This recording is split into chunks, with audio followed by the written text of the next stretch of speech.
வாழ்க்கைன்னா வந்துட்டு ஒரு செகண்ட்லேயே முடிஞ்சிடும் சொல்லுவாங்கள்ல. இன்றைக்கி இருக்கவங்க நாளைக்கு இருக்க மாட்டேங்குவாங்கள்ல. அது இன்னும் உண்மை தான் வந்துட்டு. என்னால் இன்னும் கூட ஏற்றுக்கவே முடியல. தம்பி ஃப்ரெண்டு தான் வந்துட்டு நாங்கள் வளைகாப்புக்கு சொன்ன போகும்போதெல்லாம் வந்துட்டு நல்லா தான் இருந்தாங்களே வந்துட்டு. உடம்புக்கு முடியாமல் இருந்தாங்களா என்னன்னு தெரியாது. ஆனால் நல்லா தான் இருந்தாங்க.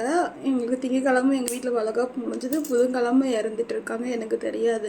நான் டெய்லி அந்த பக்கம் தான் போவேன் வருவேன். ஆனால் வந்துட்டு நான் என்ன நடக்குது அதெல்லாம் பார்க்க மாட்டேன். நான் பாட்டு போவேன், நான் பாட்டு வந்துட்டுருப்பேன்.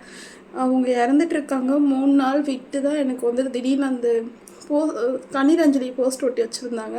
ஏதாச்சும் அந்த பக்கம் வண்டி திருப்புனா அந்த கண்ணீர் அஞ்சலி போஸ்ட் பார்த்தோன்னே எனக்கு அப்படியே என்ன சொல்கிறதுன்னு தெரியல. கை கால்லாம் நடுங்குது, அழுகையாக வருது.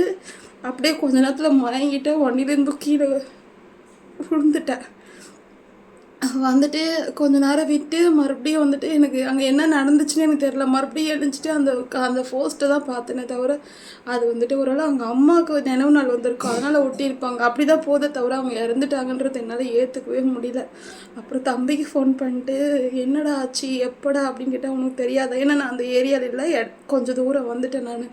அதனால எனக்கு தெரியும். உனக்கு தெரியாதா அப்படின்னா தம்பியும் சொல்லவே இல்லை.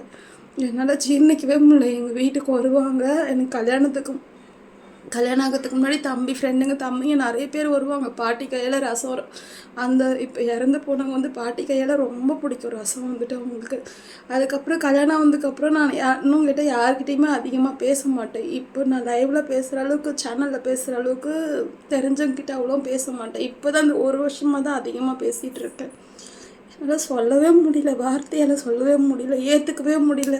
2 நாளைக்கு முன்னாடி பார்த்தோம் நல்லா இருந்தாங்க. திடீர்னு வந்துட்டு அப்படி ஆனது என்ன காரணம்னு கூட எனக்கு தெரியாது. அதுக்கப்புறம் தம்பிக்கு ஃபோன் பண்ணி எல்லாம் கேட்டுட்டு இறந்துட்டாங்க. உடம்பு முடியாமல் இருந்தாங்க. நம்பவே முடியல. சின்ன வயசு தான்.